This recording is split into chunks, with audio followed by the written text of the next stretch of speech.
Dia bukanlah macam lagu-lagu rakyat yang dia ulang. Tak. Dia memang kaya dengan lagu-lagu.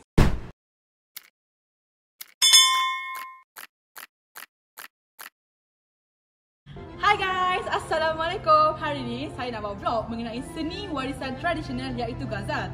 Tapi saya tak kesorangan tau. Saya Ashikin ditemani oleh Atira dan Nabila. So, dalam vlog ni kita orang akan memperkenalkan apa itu seni warisan ghazal kepada korang semua. Tengok sampai habis tau, jangan skip. Jadi, mari kita mulakan. Let's go. Jadi, apa itu ghazal ya Nabila? Baiklah Ashikin, sebenarnya ghazal ialah kesenian tradisional Melayu yang paling popular di Johor. Ia mula diperkenalkan pada abad ke-19 apabila Kerajaan Riau dan Kerajaan Johor menjalinkan hubungan diplomatik dan mereka bersama-sama dihiburkan dengan permainan ghazal tersebut. Sebilangan daripada mereka telah mempelajari seni ini untuk diperkenalkan kepada Sultan Johor dan kerabat baginda. Kesenian muzik ghazal ini telah mendapat perhatian daripada Sultan Johor, pembesar-pembesar dan golongan istana yang lain apabila diperkenalkan. Perkembangan ghazal ini semakin pesat apabila tokoh ghazal iaitu Datuk Bentara Luar memperkenalkan ghazal ke seluruh tempat yang beliau pergi. Kemudian perjuangan ini disambung oleh Musa bin Saleh atau lebih dikenali sebagai Pak Lomak sehingga mendapat gelaran Bapa Ghazal Melayu Johor. Beliau merupakan cucu kepada Datuk Bentara Luar yang dikenali sebagai perintis ghazal Melayu Johor. Pak Lomak merupakan salah satu pejuang terbilang yang sentiasa diingati di kalangan penggemar ghazal kerana sumbangannya dalam perkembangan ghazal sebagai seni muzik yang menjadi identiti kebudayaan negeri Johor. Jadi, sekarang tibalah masanya untuk kita mengenali alat-alatan ghazal yang digunakan sewaktu ghazal dipersembahkan. Alatan yang paling penting semasa membuat persembahan ghazal adalah harmonium.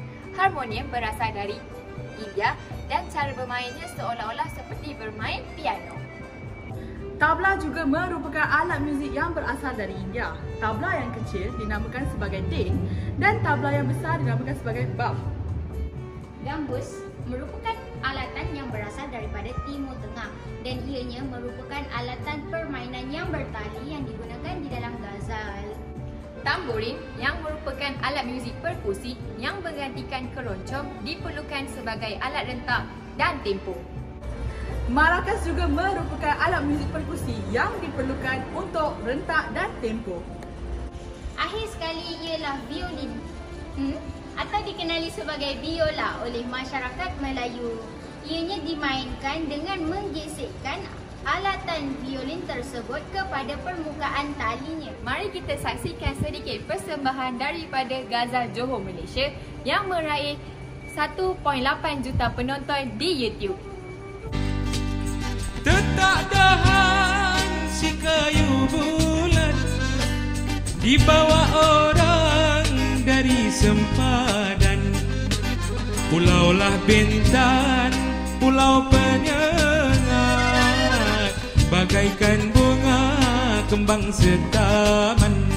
Vlog kali ini, kami telah menunggu ramah 3 orang yang berpengetahuan dalam seni muzik ghazal untuk mendapatkan pandangan daripada mereka. Baiklah, orang pertama yang ditemu ramah adalah Dr. Bahizal Abu Bakar. Yang kedua ialah Dr. Kamaruzzaman atau lebih dikenali sebagai Man Tabla. Yang terakhir ialah Encik Rozaidi atau dikenali sebagai Roger Kajul yang pernah berduet dengan Datuk Seri Siti Nurhaliza. Bulan juga tumpang berlindung.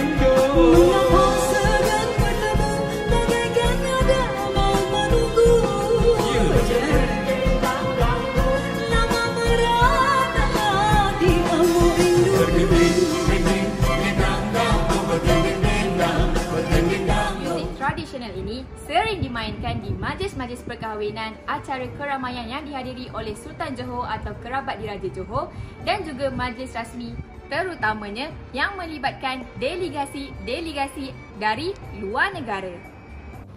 Menurut Dr. Baizal Abu Bakar, seni muzik tradisional ini kerap kali dipersembahkan ketika berlangsungnya majlis hubungan diplomatik bersama negara luar seperti di pameran senjata antarabangsa di mana kita mempersembahkan seni muzik warisan tradisional Malaysia. Baiklah, sebenarnya ghazal ini mempunyai jati dirinya yang tersendiri di mana ianya tidak terdapat alunannya di dalam mana-mana alatan muzik tradisional yang lain.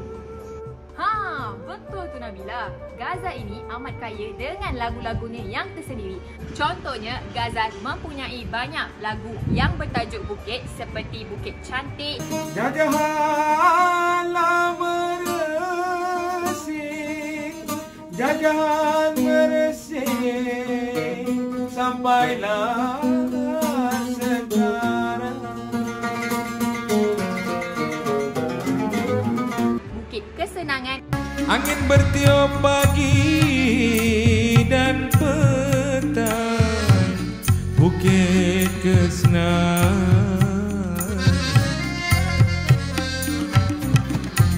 dan juga Bukit Kepong. Bukit Kepong tercipta sejarah.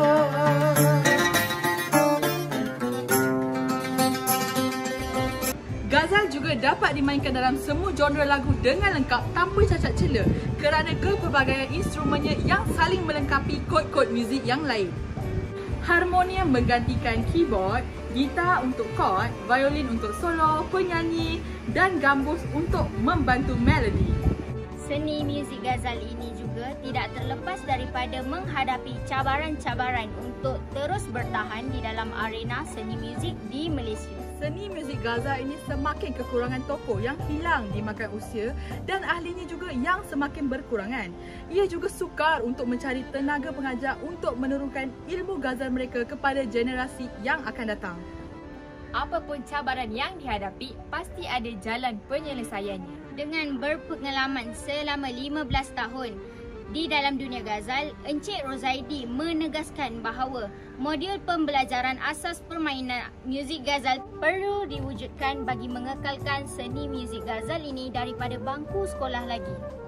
Persatuan kenalah kuat antara penggiat. Mereka mesti duduk sekali dan membuatkan satu modul pembelajaran.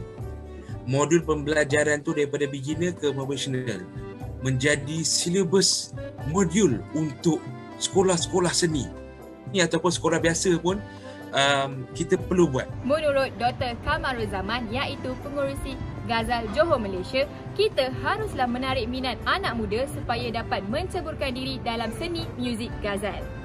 Sebabnya bila orang sebut ghazal ataupun kesenian tradisi, kebiasaannya orang-orang muda ni takut. Sebabnya susahnya nak nyanyi, susahnya nak faham, susahnya tak faham lah muzik apa ni. Jadi disebabkan dia dah dipengaruhi oleh banyak budaya luar. Perlu ada satu langkah daripada seniman sendiri ataupun badan-badan kesenian sendiri untuk menjadikan ghazal ni juga ada nilai komersialnya juga ataupun popnya juga. Seni muzik tradisional ini merupakan senjata utama bagi negara kita untuk diperkenalkan kepada orang luar selain daripada pemandangan yang indah.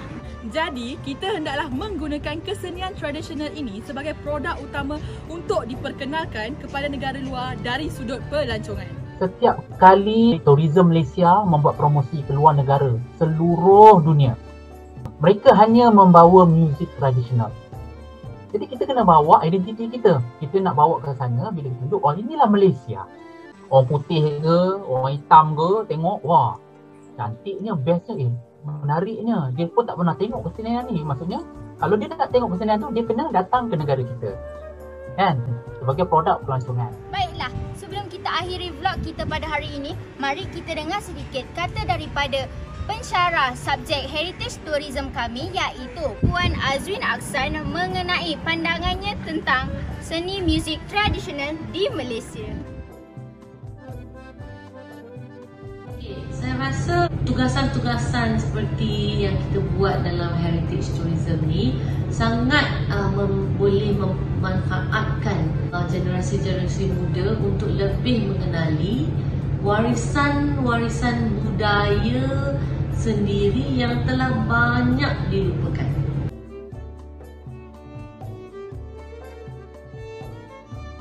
Harapan saya untuk melihat lebih ramai lagi anak-anak dari seawal sekolah rendah untuk lebih menghargai seni muzik tradisional Melayu.